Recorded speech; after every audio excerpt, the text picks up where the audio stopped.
Bonsoir bien-aimés, nous bénissons le nom de l'Éternel pour vos vies.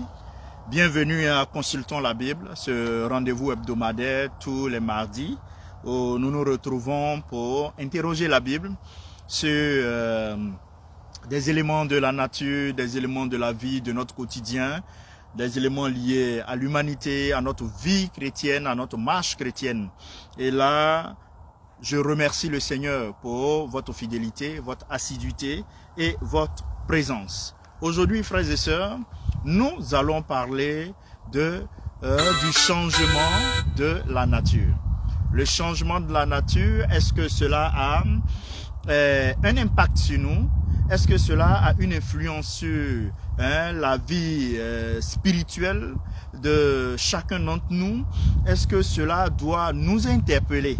Voilà. Est-ce que le changement de la nature, le revêtement nouveau de la nature, le fait de passer d'une saison à une autre saison, est-ce que cela doit nous interroger?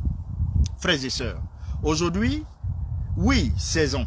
Parce que parler de saison, c'est observer effectivement notre environnement. Nous voyons que à une certaine période de notre évolution, la nature change de revêtement. Et l'être humain a bien voulu appeler cela des saisons. Des saisons. Donc nous voyons que quel que soit le continent, le pays dans lequel nous sommes, que ce soit en Europe, que ce soit en Amérique, que ce soit en Afrique, que ce soit en Asie, en Océanie, nous avons des saisons. Et ces saisons-là sont régulières, se répètent. Et nous allons faire le parallèle entre ces saisons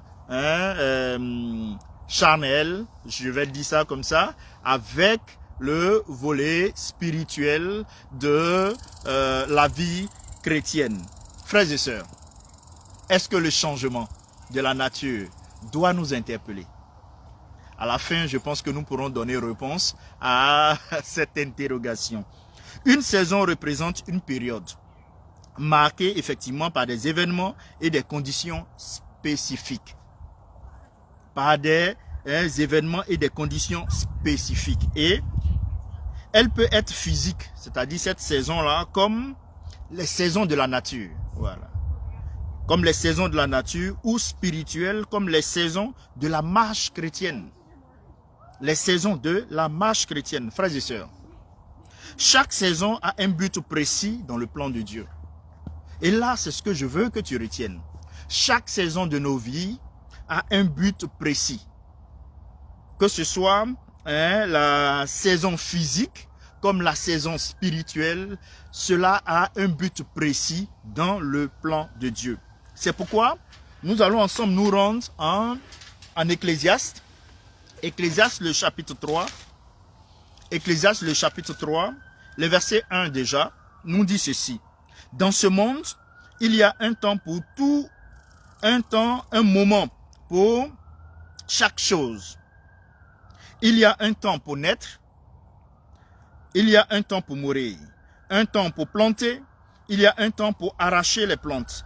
Et le verset 3, il y a un temps pour tuer, un temps pour guérir, un temps pour démolir et un temps pour construire. Le verset 4, il y a un temps pour pleurer et un temps pour rire, un temps pour les chants de deuil et un temps pour les danses de joyeuses. Et nous pouvons poursuivre comme ça jusqu'au verset 15 pour dire que la vie de l'humanité, de l'homme est compartimentée, saisonnée, avec des saisons qui ont une influence sur l'homme. Et nous nous interrogeons quelle doit être l'attitude, quelle doit être ton attitude face à la saison, quelle doit être mon attitude face à la saison. Frères et sœurs, ainsi, nous voyons que chaque saison a un but précis dans le plan de Dieu. Que l'on vive en Occident ou en Afrique, nous avons des saisons bien définies. En Occident, on vous parlera d'hiver, de printemps, d'été et d'automne. Et en Afrique, dans certaines régions, on a deux saisons, donc les saisons de pluie et les saisons sèches. Et chaque chrétien vit des phases spirituelles semblables. chaque chrétien vit des phases spirituelles semblables. Frères et sœurs, je vais m'appuyer sur les saisons par rapport à l'Occident et même à l'Afrique, faire un parallèle et puis faire ressortir le volet spirituel qui doit pouvoir guider la marche chrétienne du chrétien. Premier élément, la saison d'hiver ou saison sèche en Afrique. Vous allez voir que c'est un temps d'épreuve et de patience. Parce que l'hiver, oui, est rude. L'hiver est froid. L'hiver, on a l'impression que la nature est morte. Vous ne voyez plus de feuilles sur les arbres. Il y a des arbres, même vous avez l'impression que ces arbres-là sont des arbres morts. Et comme je l'ai dit, c'est un temps d'épreuve et de patience. Parce que ce même arbre que tu vois mort là, demain, dans peu de temps, dans une autre saison, cet arbre reprend vie. Donc comme je le disais, ces périodes correspondent souvent à la saison sèche où la terre devient aride et où l'eau est rare. Ça, c'est par rapport à l'Afrique. Par rapport à l'Afrique. Et spirituellement, cette saison représente les moments où Dieu semble silencieux. Où Dieu semble silencieux. Où nous affrontons des épreuves ou des difficultés. Où nous affrontons des épreuves ou des difficultés. Et lorsqu'on établit le parallèle spirituel, vous verrez que dans ces moments de silence apparent, Dieu travaille dans l'invisible, fortifiant nos racines spirituelles. Dieu travaille dans l'invisible, fortifiant nos racines spirituelles. Donc lorsque tu es dans une saison de souffrance, tu es dans une saison de galère, tu es dans une saison d'échec, n'abandonne pas. Dans l'invisible, Dieu travaille à te révéler et te relever. Dans l'invisible, Dieu travaille à te combler. Continue à lui faire confiance et prends cette étape-là comme une étape de formation qui, par la persévérance, va te conduire à la patience. Et j'appuie cela en citant Jacques, le chapitre 1, les versets 2 à 3, où il est dit ceci. « Mes frères, regardez comme un sujet de joie complète les diverses épreuves auxquelles vous pouvez être exposés. Sachant que l'épreuve de votre foi produit quoi? La patience. L'épreuve de votre foi produit la patience. Donc ne laisse pas les épreuves de ta vie, les difficultés de ta vie te consommer, te détruire, te rendre amer. Utilise cela pour persévérer. Utilise cela pour aiguiser ta patience. Parce que Dieu travaille dans l'invisible pour te combler. Frères et sœurs, cette saison nous enseigne la persévérance. Et ça, c'est une vertu que nous devons tous avoir en tant que chrétiens. Même si les réponses semblent tarder, Dieu nous rappelle, frères et sœurs, que nous devons lui faire confiance.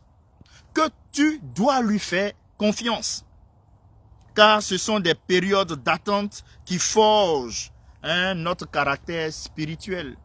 Ce sont des périodes d'attente qui forgent notre caractère spirituel. Et cela m'emmène maintenant à parler d'une deuxième saison. En Occident, on parlera de printemps. Et en Afrique, on parlera de saison des pluies. Vous verrez que c'est un temps de renouveau et de croissance. Un temps de renouveau et de croissance. En Occident, en Amérique, en Europe, le printemps est une période où la nature va se réveiller. Où la nature va se réveiller. Où les plantes poussent et où au bout, tout semble reprendre vie. Tout semble reprendre vie dans cette saison. Et quand on arrive en Afrique, la même saison, la saison des pluies est également une période de renaissance. De renaissance, où la terre aride est irriguée et où la végétation croît rapidement. Où la végétation croît rapidement. Frères et sœurs, c'est une saison de bénédiction visible. Une bénédiction visible et de renouveau spirituel. Donc lorsque tu te retrouves dans un printemps spirituel, il faut t'attendre à un renouveau visible et à un renouveau spirituel. Une bénédiction, visible et un renouveau spirituel. Frères et sœurs, Cette saison représente le réveil spirituel. Les moments où Dieu nous renouvelle dans la foi et nous accorde de nouvelles bénédictions. Les moments où Dieu nous renouvelle dans la foi et nous accorde de nouvelles bénédictions. Vous allez voir que dans votre marche chrétienne, à un moment donné, tu peux te sentir essoufflé, fatigué, épuisé. À un moment donné, tu peux te sentir ragaillardi, rempli d'énergie. Il faudrait que l'élément fondamental, ta foi, ne faillisse pas. Il faudrait que ta relation avec le Seigneur ne faillisse pas. Il faudrait que tes valeurs, les valeurs du royaume ne soient pas trahies, quelle que soit la saison. Parce que dans chaque saison, Dieu est présent pour t'assister, te combler et t'accompagner. Frères et sœurs, vous verrez qu'en Ésaïe, chapitre 43, le verset 19, il est dit ceci. « Voici, je vais faire une chose nouvelle. Sur le point d'arriver, ne la connaîtrez-vous pas? Je mettrai un chemin dans le désert et des fleuves dans la solitude. » Je mettrai un chemin dans le désert et des fleuves dans la solitude. Frères et sœurs, Dieu utilise effectivement la nature, le changement de la nature, le changement des saisons. C'est-à-dire le fait que les saisons se succèdent l'une à l'autre pour intervenir dans la vie. Pour intervenir dans ta vie, pour intervenir dans ma vie. Le changement des saisons a un but précis dans le plan de Dieu. C'est pas fait au hasard, c'est pas fait pour nuire à l'homme, mais c'est fait pour fortifier l'homme, préparer l'homme dans sa relation avec le Seigneur et dans sa marche chrétienne. Frères et sœurs, le printemps et la saison des pluies nous rappellent que Dieu est capable de restaurer tout ce qui semble mort et desséché dans nos vies. Tout ce qui semble mort et desséché dans nos vies est restauré par Dieu. Dieu donne la vie à ce qui est mort dans ta vie. Dieu donne la vie à ce qui est mort dans ta vie. Voilà pourquoi il renouvelle nos forces et nous prépare à porter des fruits spirituels abondants. Tu veux porter des fruits spirituels? Fais confiance à Dieu. Jésus-Christ est capable de renouveler tout ce qui est mort dans ta vie. Qu'est-ce que tu considères comme mort dans ta vie? Jésus est capable de donner la vie à cela. Jésus est capable de donner la vie à cela. Et je passe à une autre saison. La troisième saison, l'été. L'été représente ici le temps de travail intense et de maturation. Que ce soit l'été en Amérique ou l'été en Afrique, vous verrez que cela est souvent une période chaude et une période sèche. Et c'est une saison de travail intense pour assurer la moisson future pendant l'été. Que ce soit en Amérique, que ce soit en Afrique, c'est pareil. Et spirituellement, cette saison représente les moments où notre foi est mise à l'épreuve. Où notre foi est mise à l'épreuve. Mais aussi où nous voyons les résultats et les fruits de notre obéissance. Et lorsque je fais le parallèle spirituel, frères et sœurs, vous verrez que c'est une période où Dieu nous appelle à la maturité, à demeurer ferme dans notre foi malgré les défis. Tu peux rencontrer des défis. Tu peux rencontrer des défis. Mais Dieu te demande de demeurer ferme dans ta foi. Car il travaille dans l'invisible à t'aider à faire face à tes défis. Il travaille dans l'invisible à t'aider à surmonter cette envie de consommer peut-être la drogue, cette envie de te retrouver dans l'adultère, cette envie peut-être de commettre des péchés. Dieu travaille à cela. Fais-lui confiance et demeure persévérant. Et j'appuie cela en citant Galates, le chapitre 6, le verset 9 qui nous dit « Ne nous lassons pas de faire le bien, frères et sœurs. Ne nous lassons pas de faire le bien, car nous moissonnerons au temps convenable si nous ne nous relâchons pas. » Donc, tiens ferme. Dans ton bon comportement, tu es respectueux, tiens ferme. Tu es travailleur, tiens ferme. Tu aides les personnes, continue à le faire. Tu assistes des personnes, continue à le faire. Ne te relâche pas à faire le bien, car tu vas en tirer profit. Voilà, ne te relâche pas à faire le bien, car tu vas en tirer profit. Frères et sœurs, l'été spirituel est une saison où l'on doit persévérer dans les bonnes œuvres. L'été spirituel est une saison où l'on doit persévérer dans les bonnes œuvres malgré les difficultés. Malgré les difficultés, tu dois persévérer. Et c'est aussi un temps pour fortifier notre foi. afin de voir la récolte des promesses de Dieu. Dans l'autre saison, on travaillait à ce que ces promesses-là se mettent en place, à ce que les récoltes se mettent en place. Mais ici, vous allez voir que notre foi va participer maintenant à nous permettre d'apprécier déjà les récoltes. Donc, d'avoir une assurance de fait que nous allons dans peu de temps récolter. Dans peu de temps récolter ce que nous avons semé. Frères et sœurs, on arrive maintenant à la saison de l'automne. Toujours dans ma comparaison des saisons, le changement des saisons et aussi la marche chrétienne, l'impactation que cela a.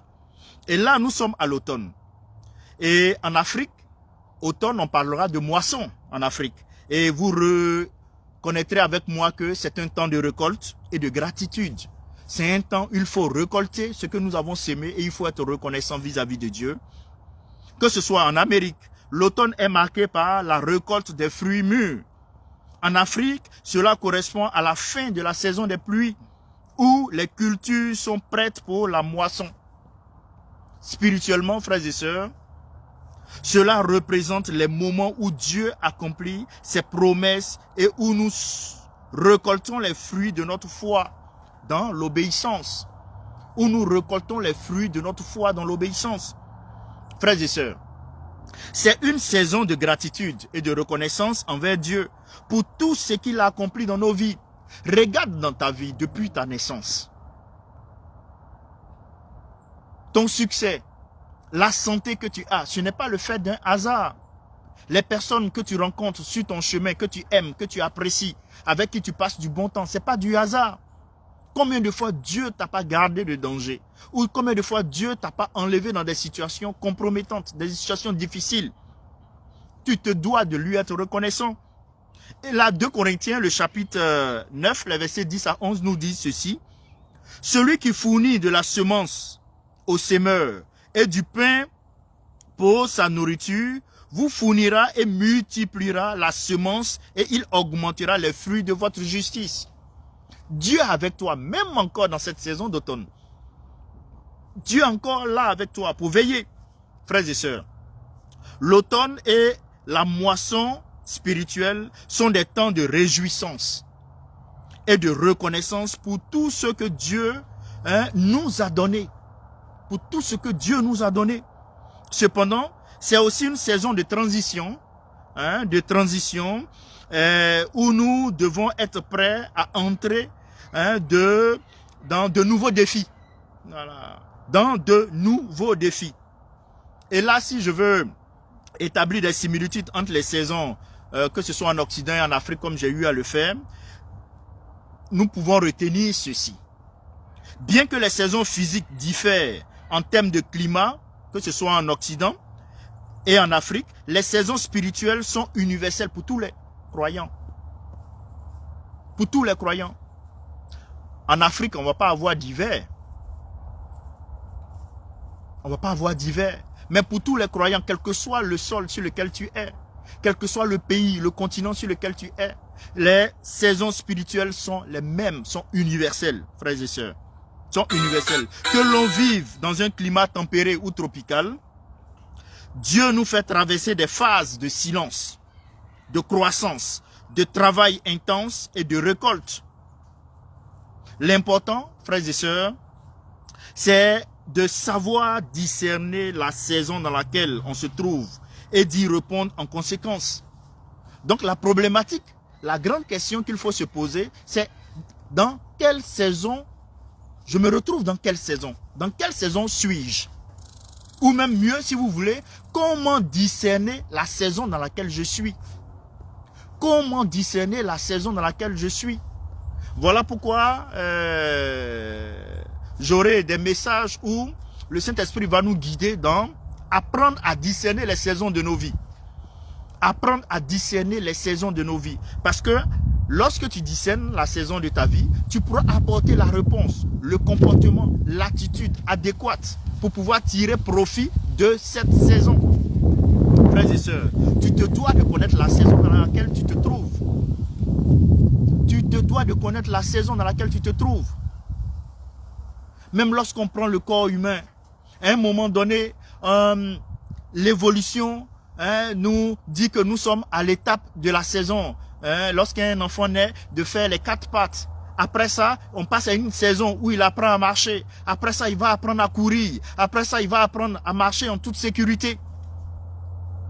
Après ça, il va commencer à parler. Donc, ce sont des saisons. Il faut savoir. Et quand tu manques l'arrêt de la saison où tu devais accomplir une activité, une tâche, cela te rattrape. C'est la raison pour laquelle vous voyez quand on dit un enfant entre 3 ans à 4 ans, normalement il doit pouvoir parler, qu'il ne parle pas, ça commence à inquiéter. Ça commence à inquiéter parce que c'était la saison où il devait commencer à apprendre à parler. Et là, il ne parle pas. Il y a problème. Et c'est pareil spirituellement. Il y a des saisons à laquelle le Seigneur nous emmène de gloire en gloire avec lui. Ne ratons pas, oui, les différents virages avec notre Seigneur. Frères et sœurs, je ne serai pas très long aujourd'hui à connecter à consultant la Bible tout simplement parce que c'est un thème que j'aurai le temps de traiter de long en large. Aujourd'hui, juste vous interpeller quant au fait que nous avons des saisons dans nos vies. Et Dieu n'a pas permis ces saisons-là de façon hasardeuse. Non. Il a un but précis. Il a un but précis. Il faut que tu saches la saison dans laquelle tu te trouves et tu aies le comportement, l'attitude qu'il faut pour pouvoir tirer profit de cette saison. De cette saison. Frères et sœurs, un Chronique, le chapitre 12, le verset 32 nous dit ceci.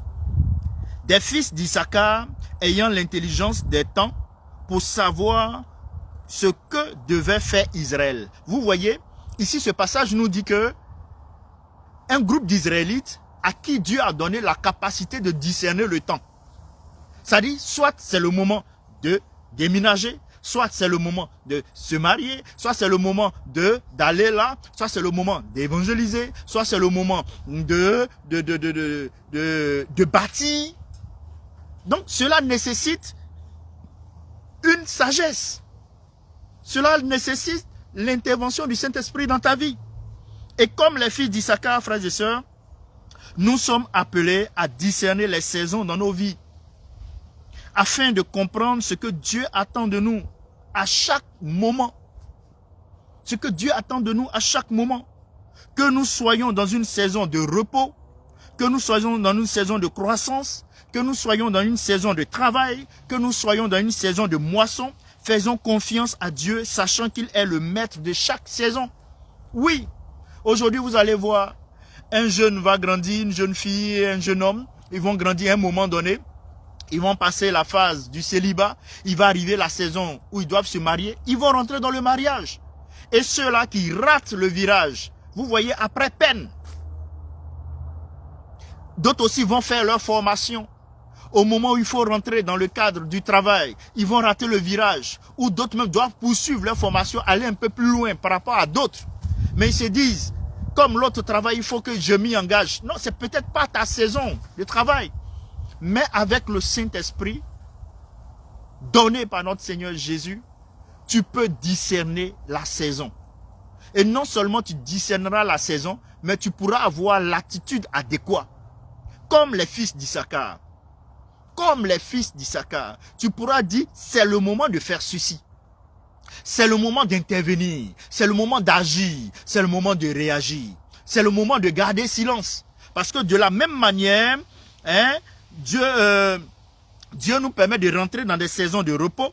Dieu nous permet de rentrer dans des saisons de croissance, dans des saisons de travail et de moisson. Dieu attend de nous un certain type de comportement, que ce soit dans la saison de repos. Une manière de prier, une manière de l'adorer, une manière d'être autour de lui. Et que ce soit dans la saison de croissance, une manière aussi de prier, de communiquer avec nos frères et sœurs. Parce que là maintenant tu es mûr, tu es dans la phase de la croissance, tu dois développer, tu dois interagir avec les autres, tu dois embraser autour de toi, partager ta foi autour de toi.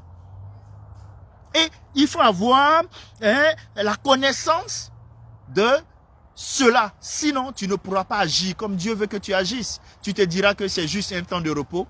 Il faut juste que je me repose. Et puis bon, je vis ma vie comme j'ai envie de la vivre. Non, frères et sœurs. Non, frères et sœurs. Dieu nous engage dans des saisons pour des buts précis. Et Dieu t'engage dans cette saison pour un but précis. Frères et sœurs, chrétiens, si tu n'es pas encore chrétien, tu as l'opportunité de l'être. À la fin, je vais faire une prière. Il te suffira juste de la répéter et tu deviendras chrétien. Et tu pourras vivre exactement ce que je suis en train de te dire. Tu pourras comprendre, tu pourras manifester, tu pourras tirer profit des bénédictions qui sont rattachées à chaque saison de ta vie, que ce soit sur le plan physique comme sur le plan spirituel. C'est là la bénédiction du chrétien, parce que nous sommes non seulement bénis physiquement, mais nous sommes aussi bénis spirituellement. Et les bénédictions que nous donne notre Seigneur ne sont suivies d'aucun chagrin. Qui veut que sa bénédiction soit suivie de chagrin? Aucun. Et pour l'avoir, il faut venir au Seigneur, qui nous permet pendant les temps troubles d'avoir la persévérance, qui nous permet pendant les temps troubles d'être patient, qui nous permet de travailler quand on doit travailler, de demeurer dans la prière, de prier intensément quand il le faut, d'avoir du repos même dans la prière quand il le faut, de jeûner quand il le faut, de bouger comme Abraham quand il le faut, de pardonner quand il le faut. Frères et sœurs, dans la saison d'épreuve, c'est-à-dire hiver ou saison sèche, je suis toujours dans la comparaison Occident-Afrique, Dieu apprend la patience et la persévérance dans la prière. Dieu apprend la patience et la persévérance dans la prière. Quelle est l'épreuve que tu traverses? Une maladie qui finit pas. Les hommes de Dieu prient pour toi, on prie pour toi, tu ne reçois pas la guérison. Tu as la foi que tu es guéri, mais tes yeux voient le mal qui grandit. Tes yeux voient le mal qui grandit. Tu pries pour avoir un enfant, mais depuis là, la matrice n'arrive pas à te mettre en place un enfant alors que tu es marié selon le Seigneur. Tu vis dans une vie engagée à l'église, une vie sincère avec le Seigneur. Mais jusque-là, tu n'arrives pas à avoir d'enfant. Tu pries pour que le Seigneur te bénisse afin que tu aies une activité génératrice de revenus, que ce soit être salarié ou être homme d'affaires. Mais jusque-là, les portes sont fermées. Tu pries pour avoir la manifestation de la puissance du Saint-Esprit, la manifestation des dons spirituels. Mais tu passes par des temps d'épreuves. Tu pries pour les malades, tu proclames la guérison, mais les personnes sont toujours malades. Tu proclames la délivrance, mais les personnes sont toujours possédées. Dieu te dit que dans ces cas de figure, il t'apprend la patience et la persévérance dans la prière. Tu ne dois pas quitter la zone de la prière, parce que c'est ta zone, c'est ta terre de bénédiction, la prière. C'est ta terre de bénédiction, la prière. Quand on se moque de toi, quand on ne croit pas en toi, Jésus croit en toi. Quand on n'a pas confiance en toi, que tu sois minimisé, Jésus a confiance en toi et il te valorisera. Demeure dans la prière pendant le temps d'épreuve. Ne promène pas de regard inquiet. Ne promène pas de regard inquiet, quelle que soit la saison. Même si cette saison est difficile, c'est une saison d'hiver où tout semble mort dans ta vie. Tout semble mort. Dans mon pays, en Côte d'Ivoire, on va dire que c'est sec. C'est sec. Tu fais un investissement, rien. Tu prends un véhicule pour te déplacer, pour aller à un rendez-vous d'affaires, accident. Tu as eu un peu d'argent, tu veux investir dans un projet, on te dit que c'est un faux projet. Tu as déjà injecté ton argent là-dedans, tu l'as perdu. Mais Dieu te dit, demeure dans la prière. Et dans la prière, Anime-toi de la persévérance, anime-toi de la patience et garde les pieds fixés dans la prière. N'abandonne pas, continue à prier, même quand ça va pas, continue à prier, même quand tes yeux te présentent les choses que tu n'as pas envie de voir, continue à prier, même lorsque tu entends de bonnes nouvelles, mais ces bonnes nouvelles ne viennent pas à toi, continue à prier, même lorsque les recrutements sont faits au sein des concours et ton nom n'y est pas, continue à prier, même lorsque les gens sont promus dans l'entreprise, et toi encore tu n'es pas promu, malgré que tu sois efficace, continue à prier. Demeure persévérant et patient. Dans la saison du renouveau, c'est-à-dire le printemps et la saison des pluies. Le printemps et la saison des pluies. Vous allez voir que dans cette saison, Dieu nous engage à embrasser le changement. Il faut embrasser le changement. Il faut saisir les opportunités que Dieu te donne. Frères et sœurs, quand je préparais cette petite réflexion pour consultant la Bible, le Seigneur à ce niveau-là m'a fait marquer un arrêt. Oui, à un moment donné de notre vie, nous devons embrasser le changement. À un moment donné, tu dois embrasser le changement, ta manière de t'habiller. À un moment donné, tu dois changer. Tu as plus, avec l'âge que tu as à la porte de 50 ans, tu vas plus t'habiller comme un jeune de 20 ans. Tu dois embrasser le changement, ta manière de penser.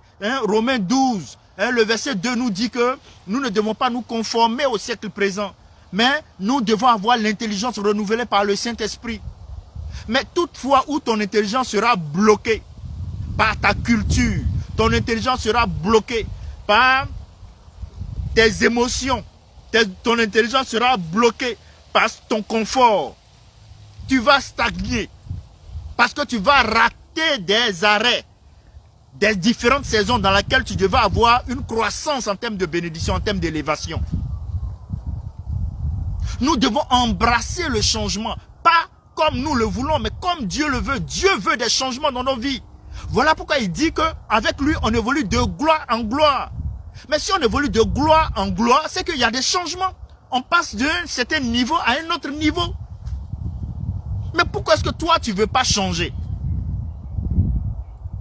Nous sommes sous l'ère du ministère du Saint-Esprit. Toi, tu dis non. La Bible dit, il faut parler en langue. Toi, tu dis non. Paul dit, comment on appelle, il faut prophétiser. Mais il te dit que lui-même, il parle en langue plus que tous. C'est dans la Bible, lisez. Prenez 1 Corinthiens 14. Et par la suite, il dit, il faut de l'ordre. Donc, dans une communauté, le dirigeant peut dire, on prie en langue. Même s'il n'y a pas d'interprétation. Il faut comprendre ça. Mais quand tu es bloqué, tu ne veux pas changer, il y a des bénédictions que tu ne peux pas avoir et que tu n'auras pas. On peut dire que le débat n'a pas lieu, il n'y a pas de souci. Il suffit d'accepter Jésus comme Seigneur et Sauveur, tu es sauvé. On peut s'arrêter là. Il y a certains dans la vie, quand en Afrique, qui ont besoin seulement de 100 000 francs, ils vivent à l'aise. Mais il y a d'autres qui ont besoin de 2 millions. Il y a d'autres qui ont besoin d'1 milliard. Si toi, 100 000 francs te convient pour vivre, l'essentiel c'est de manger, c'est de ne pas mendier, c'est de ne pas voler. Si cela te permet de vivre aisément, gloire au Seigneur. Donc, accepter Jésus comme Seigneur Sauveur te permet déjà d'être sauvé, d'avoir ton ticket pour le ciel. C'est parfait. Vis comme ça, honnêtement, intègre, droit, c'est parfait. Mais dans des dimensions dans lesquelles Dieu nous attend encore pour que nous puissions impacter cette terre, nous puissions impacter ce monde, tu ne pourras pas. Tu ne pourras pas. Et il ne faudrait pas que ça génère en toi de la jalousie. Il ne faudrait pas que ça génère en toi la capacité de voir l'autre acheter des choses, à faire des investissements que tu ne peux pas faire. Parce que toi, tu t'es bloqué, tu n'as pas cherché à te laisser influencer par le changement qui était à ta porte. Parce que nous avons des saisons dans nos vies. Et les saisons ont un but précis. Quand tu rates une saison dans ta vie, il y a un retard qui va s'abattre sur toi. Ce n'est pas affaire de sorcier. C'est parce que tu ne sais pas discerner la saison dans laquelle tu te trouves. La troisième, dans la saison de travail intense, c'est-à-dire l'été, vous allez voir que Dieu va à nous encourager à avancer sans relâche. Il faut avancer sans relâche, sachant que la moisson est proche. C'est en cette période-là tu investis. C'est en cette période-là tu évangélises. C'est en cette période-là tu parles de Jésus partout autour de toi. C'est en cette période-là où tu prends tes vacances, tu prends ton temps de repos, tu t'en parles de Jésus. Tu prépares tes messages. Oui, le temple sera rempli. Oui, l'église sera remplie. Oui, les gens viendront écouter. Mais ça, c'est pas là le but. C'est de se préparer, de travailler pour que quand la saison de parler aux gens arrivera, tu sois prêt. Quand la saison de te présenter, d'être élevé par Dieu arrivera, tu seras élevé et tu pourras faire face à cette élévation. C'est ça en fait. Dans la saison de travail intense, il faut travailler.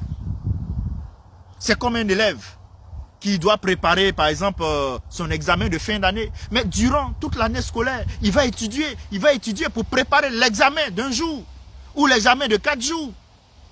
Et comme il s'est bien préparé, il réussit à l'examen. Il réussit au concours. Et il a la satisfaction à la suite. Donc Dieu aussi, dans des moments donnés de notre vie, nous demande de travailler. Que ce soit dans l'évangélisation, que ce soit dans l'assistance des uns et des autres, que ce soit dans l'aide apportée autour de toi, que ce soit l'aide matérielle, que ce soit l'aide financière, une aide financière, que ce soit l'aide en termes de ta présence, que ce soit l'aide en termes de conseil, que ce soit l'aide en termes de partage de ta nourriture, que ce soit en termes de partage de vêtements, que ce soit l'aide en termes d'aider des personnes pour avoir soin, des soins, accès à la santé ou pas, à l'éducation. Le Seigneur te demande de travailler et il te dit, continue à avancer sans relâche. Continue à avancer sans relâche, sachant que la moisson est proche. Parce que si tu n'as pas ensemencé ton sol, qu'est-ce que tu pourras récolter? Qu'est-ce que tu pourras récolter? Il te faut préparer le terrain. Il te faut préparer le sol, labourer le sol, préparer le sol à recevoir la semence. Et lorsque la première pluie vient, tu peux maintenant l'ensemencer. Et tu feras maintenant l'entretien.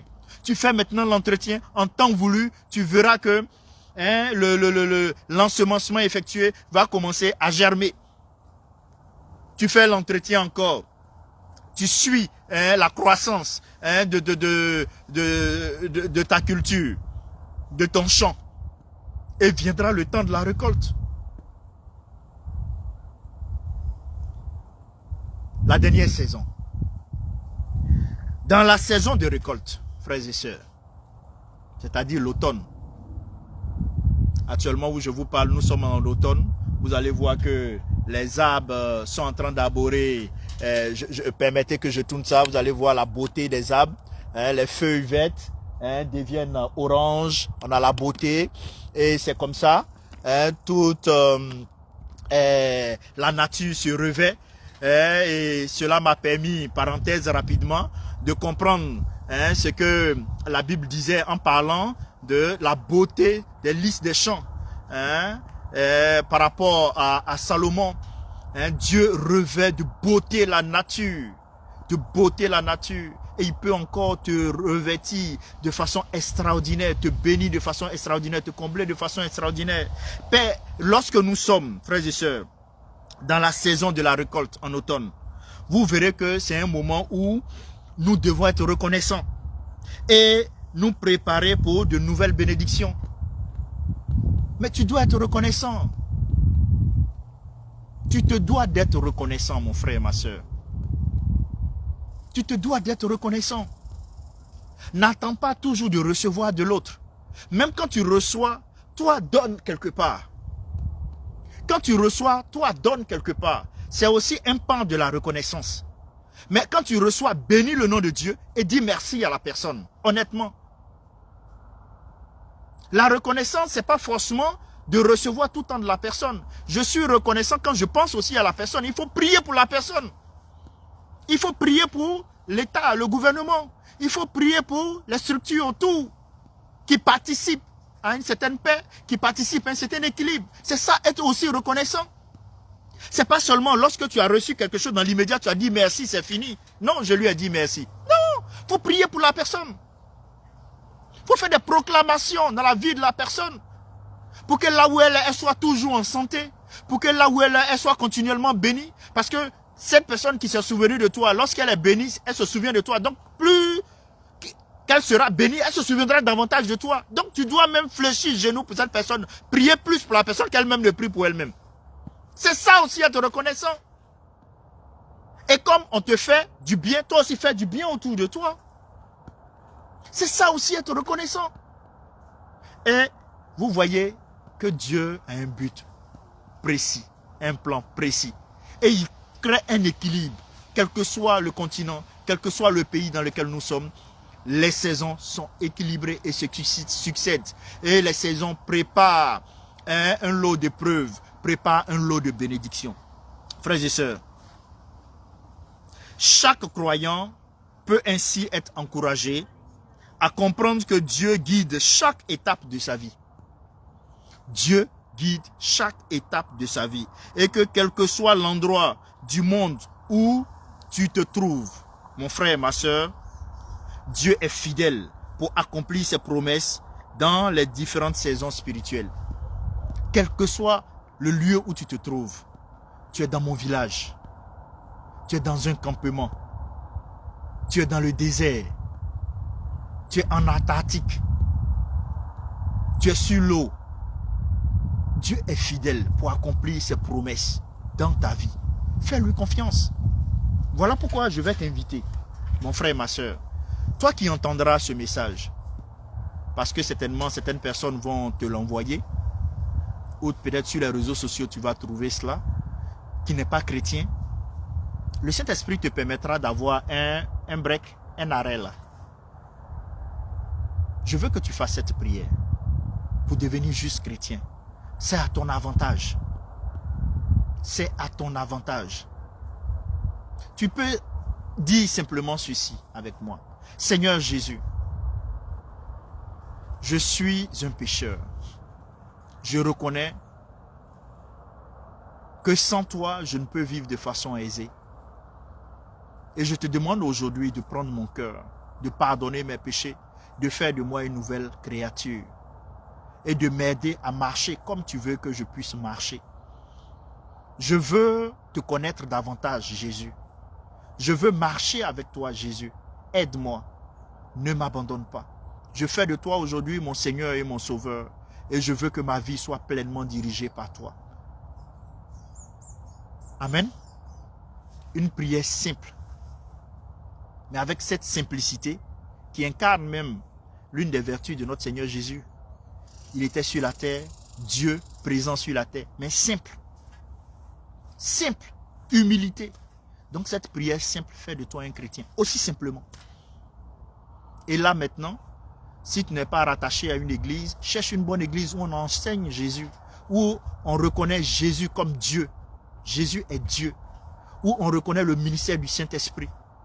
Et engage-toi, sers le Seigneur comme il se doit.